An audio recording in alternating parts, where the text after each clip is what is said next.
Welcome back to the Principles of Seven. My name is Dave Sharp. I'll be your humble host this evening, and we are here with the man, the myth, the legend, Mr. Zach Griswold. You guys have heard a lot about him, but you have not met him yet. Here he be. Zach, how are you? Not too shabby. Not too shabby at all. How's life treating you? Pretty fair. It's awesome. Zach is the one that I've been speaking to a lot of you about, who's had some struggles in life, and he wound up taking a high-powered rifle to his face. Yeah, it was a Remington 700, and when I shot myself, it like made my whole face like blossom like a flower. It was pretty horrific. How long were you in the hospital? I want to say about a month and a half, and then after that stay in Omaha, they made me go to Kearney to go to like Richard Young for like 3 days. So yeah, about a month and a half. I gotcha. What was going through your head at that point in time when you're in the hospital bed? I don't know if I'm going to include them because they are pretty graphic, but you know, I have quite a few pictures of when you were in the hospital. It did not look fun, sir. Yeah, so when I first woke up, I was pretty pissed off because, you know, you just tried to take your own life and was not successful, and then you really just started feeling like a failure. But then through like the first day I was pissed, and then we keep going. They do like motion, things like that to make sure all my functions are working correctly. And then I was grateful. And like the second, third day, I was like, man, you can't be mad. God just gave you a second chance. Like, you know, you got to take it and run with it. So yeah. I've known you. How old were you when we first met? I was probably 15. Yeah, I think you're about 15. How old are you now? 22, almost 23. We've done a lot of work. We've had a lot of talks over the years, and it was very unfortunate that things got to the point that they did, and we didn't have a conversation about that. How do you handle your feelings differently so the same thing doesn't happen? I talk to someone. Like, I'll always have like a strong support with my family. Like, they understand, and they're really big supporters in what I choose to do with my life. Like, I'm very thankful to have such a blessing for parents. Absolutely. It's and knowing both of your parents, I know it's been hard on them, and I know they worry about you, and we all do. But we're starting to get past that because we're seeing how much you're growing and the things you're doing right now. You've worked for me at 3 places now, or twice at NCS. Yeah. And at the truck wash. 3 times at NCS, and then Gotcha. Twice at the truck wash now. Yeah. Absolutely. And you're getting ready to take another big step, and you're going to be working at An ethanol plant. ethanol plant, yeah, making good money. Yes, very, very good money. So here in the not so distant future, your life is going to be absolutely changing. And part of those changes that I'm really excited for is, you know, we've talked about it so many times. I believe that your story and the things that you've gone through could help a lot of people. I was just telling you about the kid there was a young gentleman at the Wendy's drive-thru there in Hastings. I spoke about this on another episode, and he had just bought a car and he was excited to get it back, just having conversation with him. And it came out that the car that he was working on was his best friend that had committed suicide, so he bought his car. And, you know, that kind of hit me real hard, because for me it feels like it's someone that I didn't get to quick enough. I really take all these things onto myself personally, and that's what keeps my drive going to, you know, do the things that we're doing right now. So I'm certainly glad that God gave you a second chance and that you're taking full advantage of that, Zach. I want to tell you, I'm very proud of you. Yes, I mean, it's been a long journey, but we're still here, we're still standing, and we're going strong. Absolutely. One of the visions that I've had for you is speaking in front of a high school, a middle school, and I know there's some upcoming surgeries that you plan to do some more reconstruction. They've already done quite a bit, and from where you started, Zach, you look amazing. Yeah, I'm really shocked, to be like honest. those surgeons in Omaha know what they're doing. That's I mean, it took out part of the roof of your mouth, right? Yeah, so I had a broken palate. I'm missing like a tooth now, but in Omaha they fixed one, and then I had to go to the dentist for another one. So I have one full, complete fake tooth, and then like another partial that I'm probably gonna get fixed later on this year. That's awesome. Um, how do you feel about speaking to a group of youngsters that? How old were you when this happened, Zach? I was probably 20, turning 21, somewhere around there. Got you. What led to that? Honestly. Uh, I just wanted to find a way out of like everything. My relationship, I mean, I wasn't happy in, and it really took a toll on my mental. And like, I felt like, you know, is life really worth living? And, I'd wake up to constant screaming, just whole 9 yards was unpleasant. And so I just went into the room and tried to take my own life. And then the part that is just unfathomable to me is that, can you tell everybody how you actually got to the hospital? I drove myself. I jumped in my Silverado and I sped all the way to the hospital. Yeah, with a shot up in face, nose, whole 9 yards. I was bleeding. There's still blood in my truck from that night, and it's a constant reminder of, hey, you're still here for a reason. Get things done right. Absolutely. The things that we've kind of worked on since that's happened, and the things we've talked a lot about the subconscious mind, and you've seen how the subconscious mind works, and when your subconscious mind is speaking to you, and then your conscious mind agrees, that's when either good things or bad things happen. And for you, it was this was a bad thing that led to something that I hope we can transmute into a very positive situation. And I see you as being able to help a lot of people. The only thing that is a requirement for you to get there is to understand what went wrong inside of your mind. And it's something that me and Louie was talking about last night. Going through hard things as I did as a child, and Louis lived a hard life as well. Some of those things for us just kind of fall off of our back, but things stick to you a little more than they do. But you're also young, so I'm hoping that having you around a group of us that have been through hard things, and you've been through hard things, I see you as having the potential to be, exactly where I am right now in my life at, the very seasoned age of 52 years old. Still young.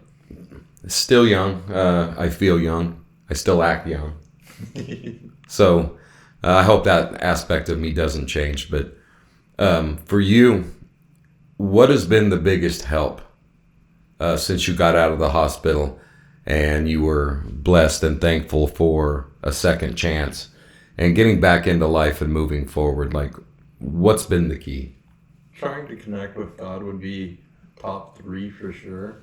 But also another one that's honestly helped me so much was meditation. Meditation. Like, I don't think I'd be in the headspace I am without it. I can listen to my thoughts and be like, hey, that's not really a good idea. And like, I can go back and forth on a thought that I had like 30 seconds ago, you know? Mm-hmm. How'd you get into meditation? Um, I went to jail and, it was like I prayed to God and I don't know what, but I just prayed and then next thing you know, I'm just sitting in a comfortable position, arms crossed, and just listening to my thoughts. Not even, you know, acting on my thoughts, just listening to them and being like, hey, it's not a bad idea. That's a pretty good one. And then there would be negative ones, and I'd be like, we don't need to listen to that. And then we just keep going. It's like being in your own head will help you so much in the most difficult times of your life. Absolutely. And I've got to stop saying that word so much. Absolutely. I'm going to drive myself nuts. One of the things that meditation has been for me, and I have a little bit different process with my meditation, but it's really the same thing. And you're absolutely correct. It's being aware of what the mind wants. But what we have to truly understand is that this mind and this body is going to act out its pre-programming. If you are not in control of it, it's got a default programming, and that comes from your DNA, how your mother and your father behaved. There's an aspect of that to it. There's also an aspect of, the people in your life early on and belief systems that you aren't even aware of that you have. A lot of people have beliefs that were programmed into them, and they don't realize that this was not a choice that they consciously made to have this belief. It's something that early life imprinted in them, and that quieting yourself down, and you described it perfectly, where you're listening and being aware of the thoughts, but you're not identifying with them. And when we realize that those thoughts happen and we are just the observer of those thoughts, and we are the consciousness that gets to make a choice in the end as to what those thoughts are for us. Do we act upon them? Do we not? And when we take the time to slow ourselves down and we're paying attention to those thoughts instead of thinking that they're coming from us and not realizing that they're coming from that pre-programming that, you were talking about, waking up every day and you're hearing this. Well, this has been going on since you were a little kid. And as an adult now, you have to go through and realize that some of those beliefs that you have adopted are flawed, and going back through that default programming and having an intentional program that says this is who Zach Griswold is going to be, you're basically taking control of your life. So the way you describe that is absolutely beautiful, and I think a video like this is really going to help people, even parents and friends of other people who have gone through what you've gone through and may or may not be thinking about acting upon that. There is a choice. Mm-hmm. And I think that's what you've learned the most about is the fact that you do have a choice and you don't have to listen to those thoughts, right? Yeah. I mean, I was really down on my luck, and I just felt awful about myself when I did it. And then now that I look at it, I'm like, it was really a blessing in disguise because, I could have got taught how to cope with it. I could have been shown how to cope with it, but honestly, feeling how to cope with it was a huge eye-opener.